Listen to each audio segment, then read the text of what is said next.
துறவிகள் இருவர் தொடர்ந்து பெய்த மழையினால் ஒரு குடிசையின் கீழ் நின்று கொண்டிருந்தனர். மழை நின்றதும் தங்களது இருப்பிடத்தை நோக்கி செல்லும்போது வழியில் ஓர் அழகான இளம்பெண் சாலையை கடக்க முடியாமல் தவித்துக் கொண்டிருந்தாள். இதைக் கண்ட துறவிகளில் ஒருவர், "என்ன ஆயிற்று பெண்ணே, ஏதேனும் உதவி தேவையா?" என்று கேட்டார். பதிலுக்கு அந்த பெண், "நான் என் தோழியின் திருமணத்திற்கு செல்ல உள்ளேன். ஆனால் இந்த சாலை முழுவதும் சேரும் சகதியுமாக உள்ளது. நடந்து சென்றால் என் அழகிய உடை பாழாகிவிடும்" என்று வருந்தினாள். "கவலைப்படாதே, என் தோள்களின் மீது ஏறிக்கொள். நீ சேர வேண்டிய இடத்தில் உன்னை சேர்த்து விடுகிறேன்" என்று அவளுக்கு உதவி புரிந்தார்.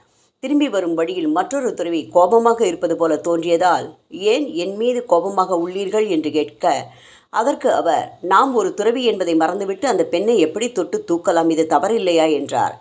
உதவி செய்த துறவி, "தூக்கிய அந்த பெண்ணை அப்போதே நான் இறக்கிவிட்டு விட்டேன். நீங்கள் தான் அந்த சம்பவத்தை உங்கள் மனதை விட்டு இறக்காமல் சுமந்து கொண்டிருக்கிறீர்கள்" என்று கூறினார்.